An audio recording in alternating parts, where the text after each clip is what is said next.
So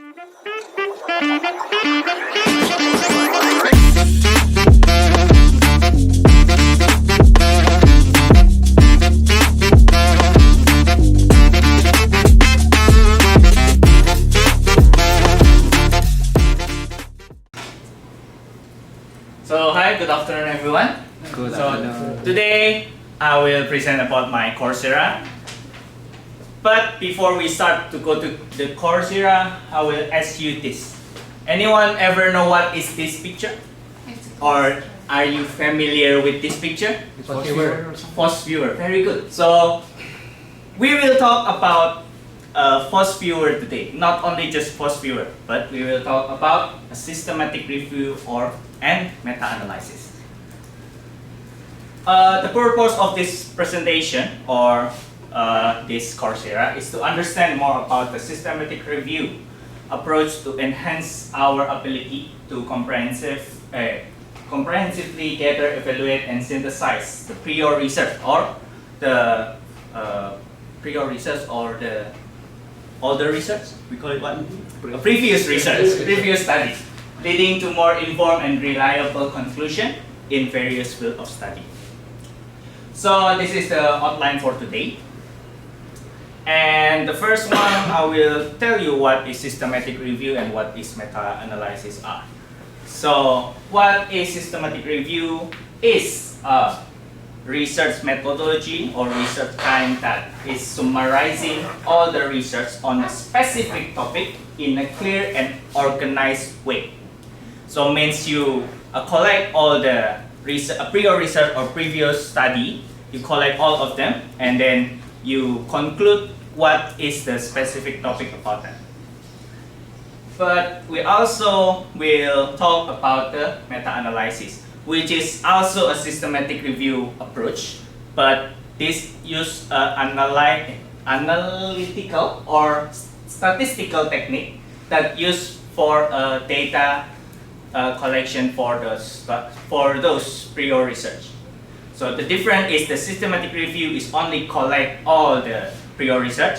The meta-analysis is collect all the research with the statistical technique. So there is a 7 steps of doing the systematic review. So basically we can select the topic first. For example, I will select the sustainability, or I select the, for example, mostly systematic review are for the healthcare or medical research. So we can search for a specific kind of disease, for example, a cancer or a breast cancer. So you can make a specific topics to search on. And then you conceptualize what kind of research you want to do, what do you want to find, it's like that. And then you search for the studies. Usually for searching for studies, we use a database. For example, the Scopus or WOS or even Google Scholar. But nowadays, the most comprehensively database is on Word of Science. Word of Science, right? Web. Oh, Web of Science, Web yes. of Science. So that's why Word is like, it's very strange. Web of Science. Or we call it SSCI, SCI, or ESCI. Maybe you're familiar with that. Yeah. But you can also use a Scopus to gather your studies. And then you screen for the studies. Is it really relatable to your topics or not? And then you appraise, and then you do some data analysis if you are using the meta-analysis, and then you interpret the result. What are the conclusions based on those prior research? It's like that. And then the comparison between those two, the systematic review and the meta-analysis. So I provide a table. So you can see from here, mostly of the meta-analysis mentioned, there is a statistical, quantitative, quantification, and then the statistical. So mostly the difference here, I will say the major difference will be from the statistical analysis or statistical techniques that use. Because for the systematic review without meta-analysis is you only collect the data and conclude from all the prior research. So you make it together and make a conclusion. For example, like that. And these are the tools. There is a 4 tools that's widely used around the world. But to be honest, I only knew before I took this course. I only knew one, which is Post Viewer that I showed you before. But actually, there is some tools that I have heard before, but I never use it. The first one is confidence. Have you heard about this? Maybe Tian? Yes. Yes? Oh. So this is to screen some papers, to collect them and then make them all together, and what is the conclusion of this. So basically it's really tools for a systematic review. And then we call it Distiller SR. This one also pretty famous for a systematic review. So I took for this statistical analysis that widely used or mostly used by the researcher. That's mentioned in the course. Also, there is a CMA, which is for the meta-analysis. We call it comprehensive meta-analysis, or CMA, which is like this. It's like I say, it's focused on the statistical analysis, which is there is a numbers here. And then also Post Viewer. That's it's gather the data, or it's gather the prior research to become connected between each others. So is it really related or not? Like that. So because I took this course because I didn't know about I didn't know how to do the systematic review or meta-analysis before, but now I little bit know because I took the course. But I have one experience with the systematic review, which is the study title is the role of social media in election, a systematic review. So this systematic review is collecting the prior research from the political papers or political study that related with social media. But this research is submitted on 2023, May 4, 2023. May 23, 2023. Oh, that's a good number. 23, 5, 23. Yes. And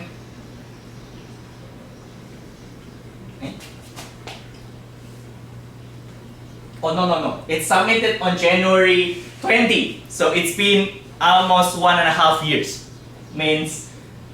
And then after we do some revision, there is a first revision that's compact. And then May 23, 2023 is the paper we submitted again. And until now, there is no answer, anything from the journal. So it's been a year, more than a year, 1 year, 1 month. And only You one can see revision. only one revision, and after that we didn't know the reply because this paper is actually rejected for 3 times. 1, 2, 3 from different publisher, from different journal, from different publisher also. So this one is from Springer Nature, this one from Tyler Francis, and this one is from MDPI. It's also rejected. Just imagine. Content is also the reference. Yes, So Yes. the same publisher. that's correct. Same publisher. I mean, between these 3 Oh, okay. that reject this paper. So actually, and their comments is because the systematic review doesn't have the comprehensive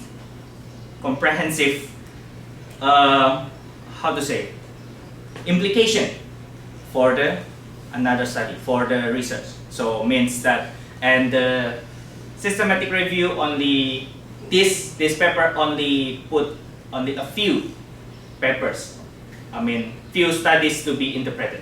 It's like that. But actually in social science we need many papers to be interpreted, at least 40 or 50 papers.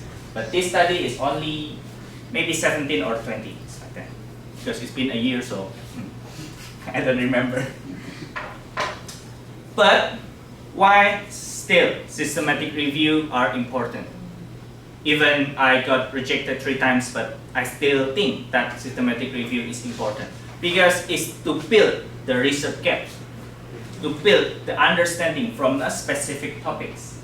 So, in my opinion, from the systematic review, you can build the framework, not just only a systematic review and then you publish it, because it will be a little hard to publish a systematic review because of my experience. Because if probably only submitting one and then it's just revision and accepted, so I can say it's easy. But you can see from my experience, so it's like there is a 3 rejection and 1 year of a delay.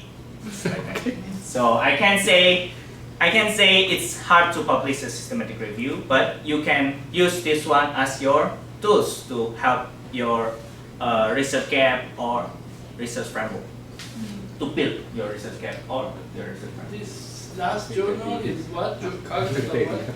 The Cogence of Social Science. Cognitive social science. Yes. Am I in this paper? Yes. Oh, so no wonder they keep sending you something to review. Maybe they're waiting for me to do something before. Probably, but okay. but I don't know. Maybe next time I accept it. Cogence Social Science. I will remind you. Yes. Yes. Yes, this one is Cogence Social Science.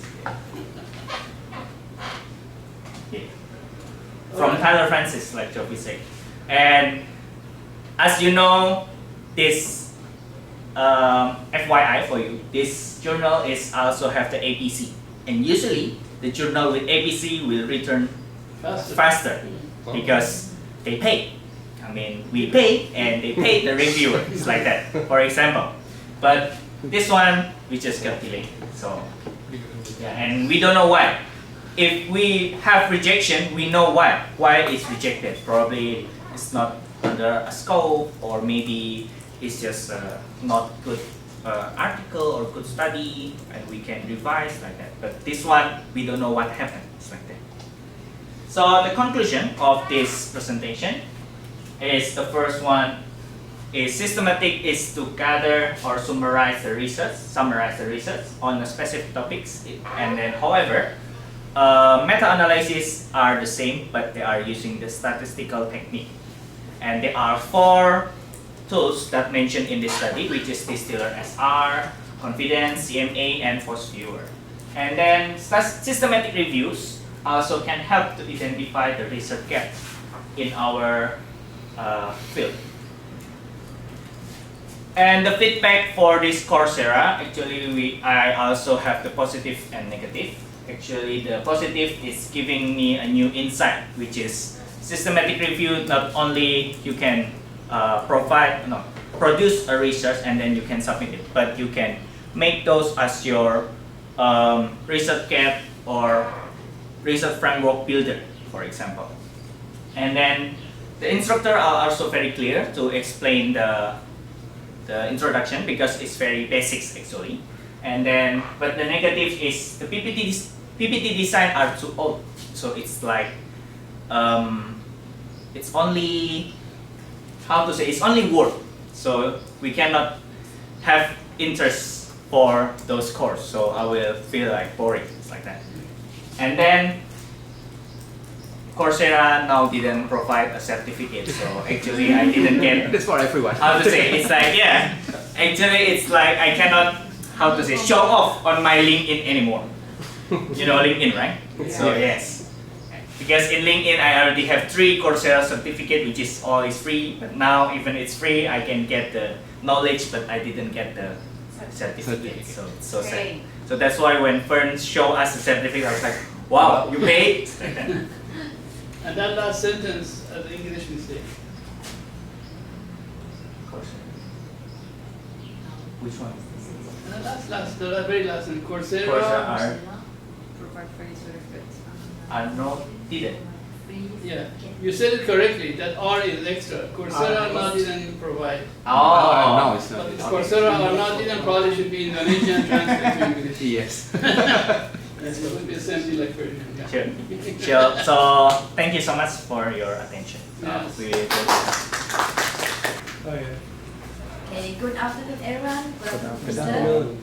Okay, and so we, right, and new friends. Angela, Angela. Okay, today I would like to present about my Coursera or what I study, what I learned from the Coursera course.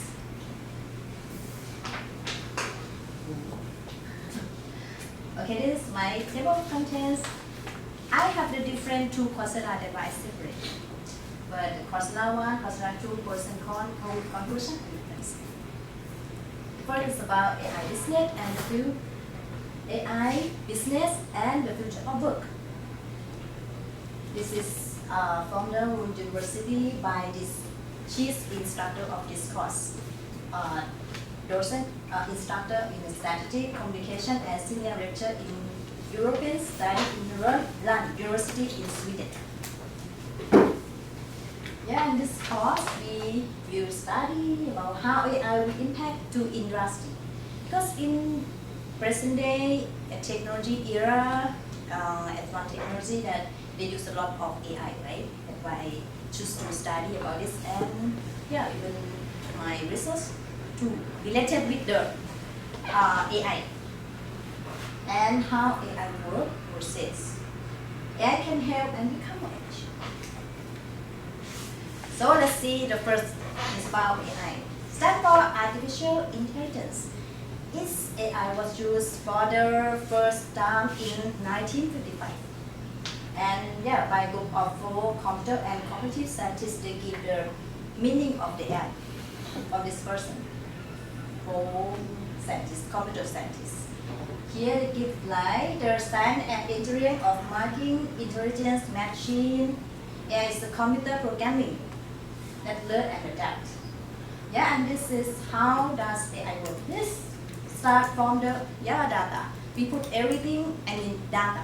Data can mean as like a statistic, photo, image, sound. We put in the and they will of the process of AI. They will separate the data and accept the data into compatible class objective.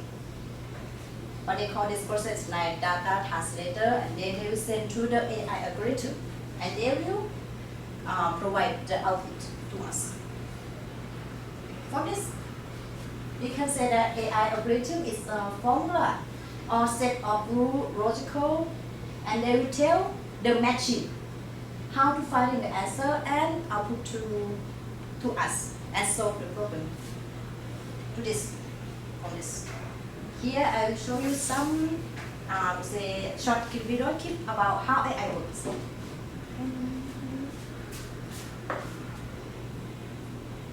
How AI works. Imagine your brain is like a sponge that soaks up everything you learn, from riding a bike to doing math. The more it learns, the smarter it becomes. AI, or artificial intelligence, is like a computer's mini brain. Instead of learning from playing or going to school, it learns from tons of data, like reading thousands of books at once. When we show AI many pictures of cats, it starts to understand what a cat looks like. Later, if you show it a new picture, it can say, "Hey, that's a cat," because it remembers from all the pictures it saw before. But AI doesn't have feelings like us. It's just really good at spotting patterns and making quick decisions based on what it's learned. So AI is like a super fast memory packet computer brain that helps people do tasks, solve problems, or even play games. Follow for more innovations history.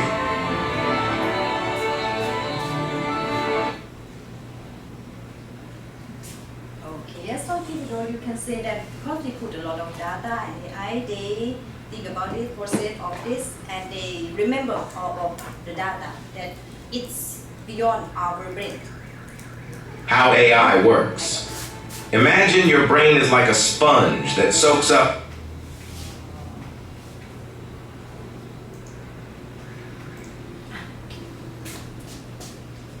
Yeah, and this some example of AI, how to AI work in the some of organization.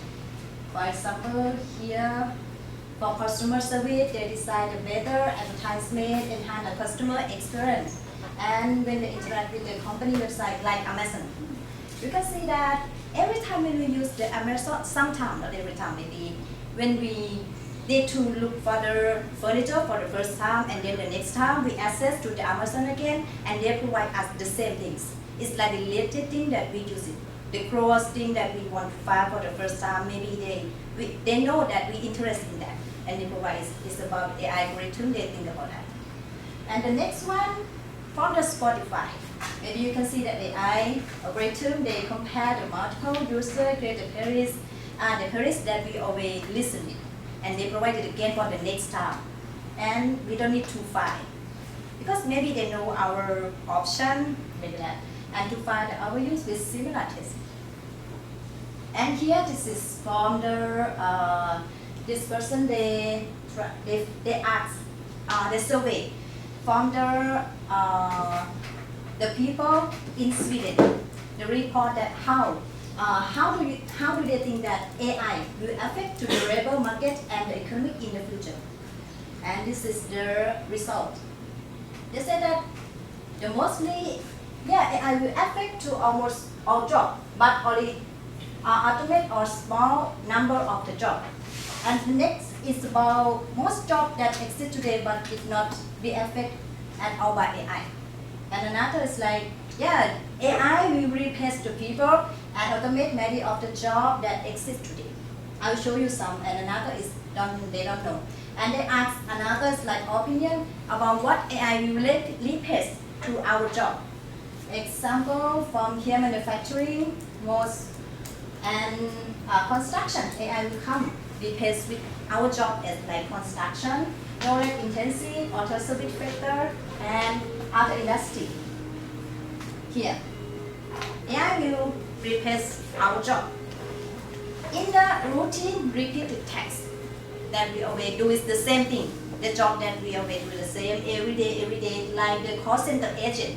And maybe taxi driver, maybe we don't need the people anymore, we need the AI, they can do anything because it's just the similar thing, we do the same thing. And the next, the occupation on the job that analytical, intelligence-based professional include the computer or technology worker. They use AI instead of us. Maybe they can calculate everything like accountant or financial and analysis.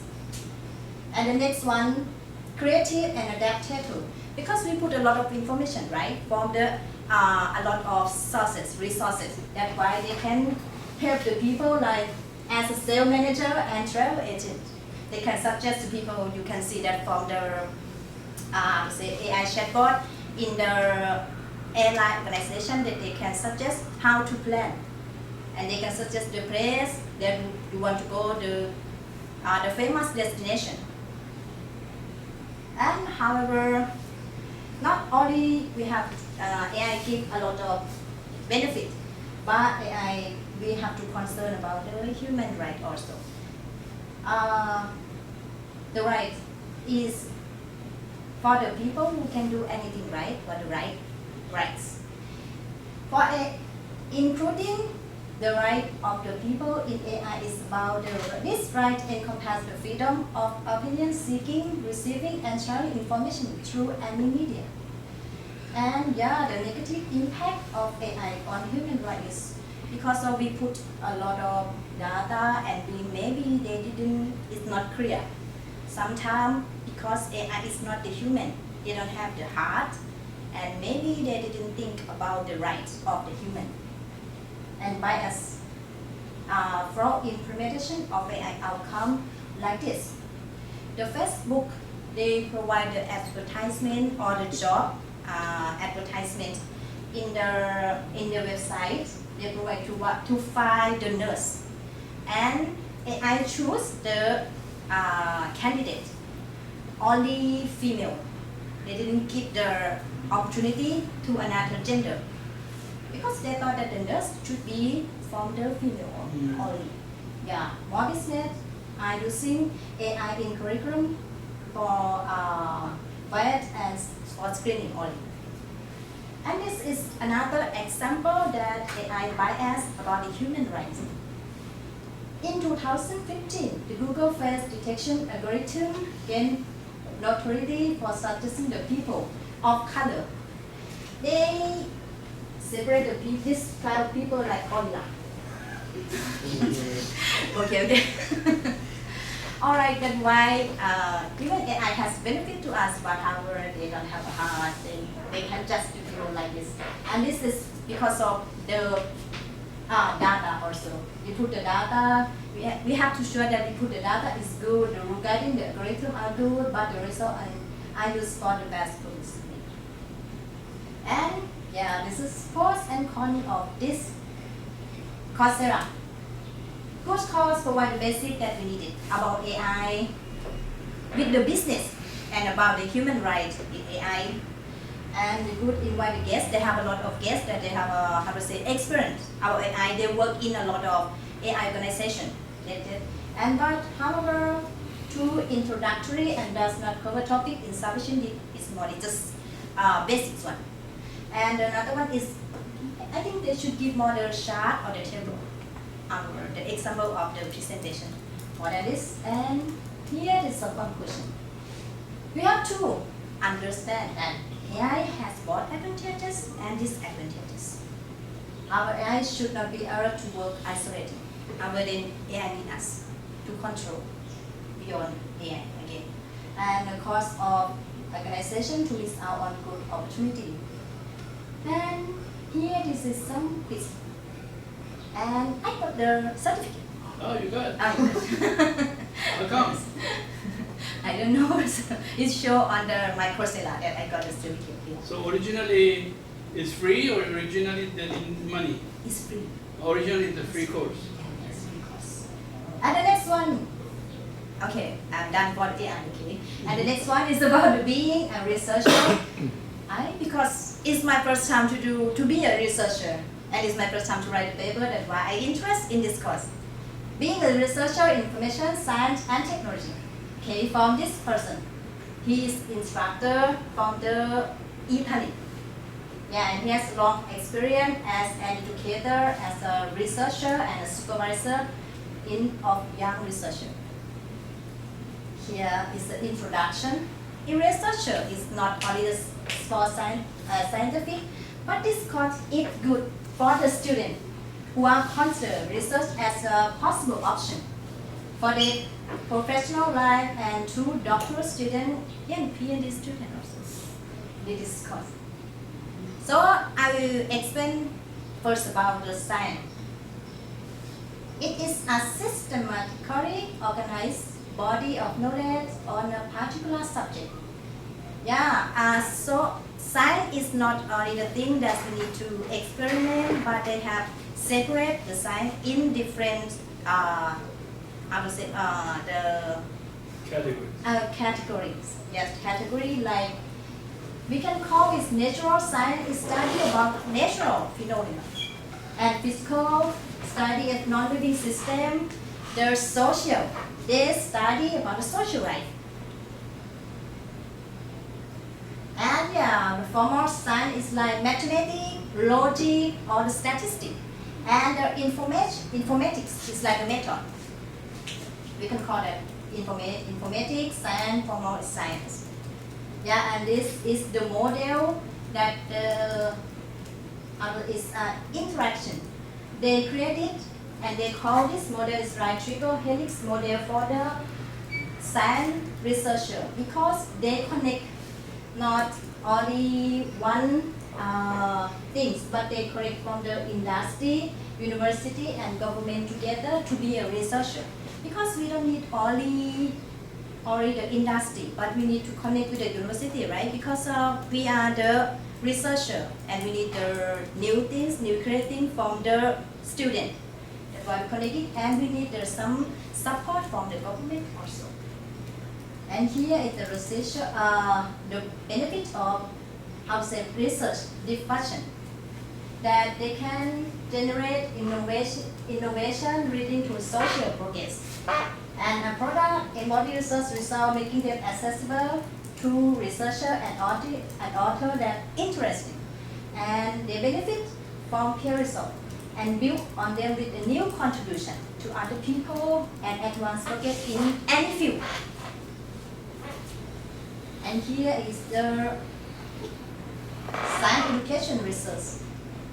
From this person, they say that they foster a coherent science by guiding worldwide experiments, setting a research goal, providing standard for practice, and implementing up productive controversy. This is the meaning of the researcher. That how can they do it? How can they have the benefit for the researcher? And this is the process. For the researcher, we start from the scientific paper. I will explain to you one by one. Okay, the next one is textual, documents, peer review, and publication. When I read about this, I think it's not easy to write some paper.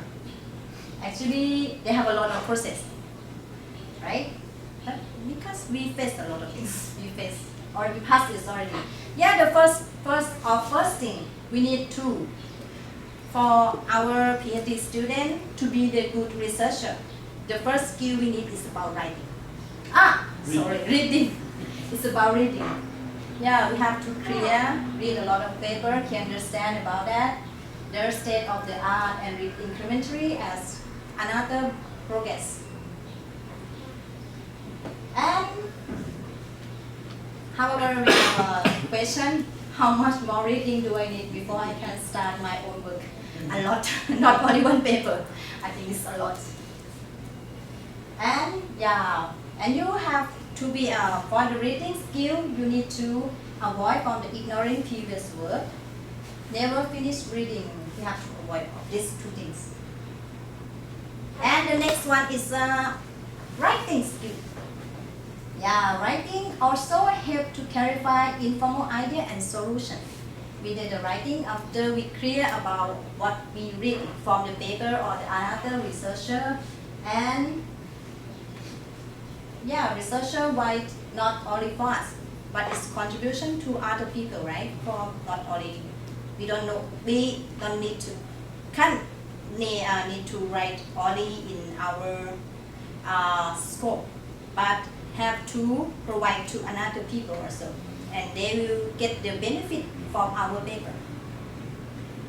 And here with the student, we need to disseminate research result in PhD thesis and in research paper. The next one is about the building artifact. Yeah, as we can see that our create the new theory combined variable or combine the theory, combine the model together. We don't need to use only the original one, but we have to create a new things. Other people also combining concept work with particle. And the next is presenting. Next step is presenting own work as the professor obey practice to present. Not only to our friends, but we have to present in the maybe different way to the social also. Must learn to present research, both internal research group and external. And the combined theory with implement is integral value in research. And the next one, the final important is about network. That's it, having connection with the research community. Yeah, if you have a connection in the future, maybe you can get a good position in a university, and you can get the benefit to promote, maybe promoting your job in the future. And next step is the peer review. Yeah, first of all, an essential filter. This, we don't have this. I know. Okay, but after I read it, this is not easy also. It's like we get the advice from the other people that they don't know us. But however, we need it because maybe they try to avoid the dissemination of poor research output, and they aiming to enhance its impact before the publication and prevent the research community from being fraud with inaccurate or the false information, wrong things, and the irrelevant material. Yeah, They actually they just want the peer review. In this step, they just want to I would say want our research paper better. They're not triggered, okay? They just this is the step 2, step 1, step 2, and they just suggest us to build the good things. And this is the last step for publication. Start to submit paper to the basic requirement, and if the no is rejected, if yes, assign reviewer and correct the recommendation, and they will separate again, reject or revise. If revise and revise the paper again, and if accept, they will submit to publisher and they will publish to publication. Yeah, pros and cons of this. Yeah, this course is good, especially for me. It's the beginner of to be the science researcher or to write a paper. It's a great course, not only is a beginner also, and yet they have a various technical to teach us how to do, how to write, and it's like the tips or some step. And I learned a lot from this. The course can provide more example for cons. The course can provide more example because I think this. I didn't see another example from another university researcher. For me, sometimes it's hard to see that how is it. But if they give the example, it's good. And the course can invite the researcher to share the experience, how to write a good paper, to be the good researcher. Yeah, and for PhD education is nowadays the main entrance door into the scientific research, because they can who are starting their independent career, senior researcher who may find the course useful for the mentoring of student and junior researcher. And this is quiz. But for this quiz, I have to pay the money. I didn't get any certificate. Okay, it's time for Kahoot, sorry. All right.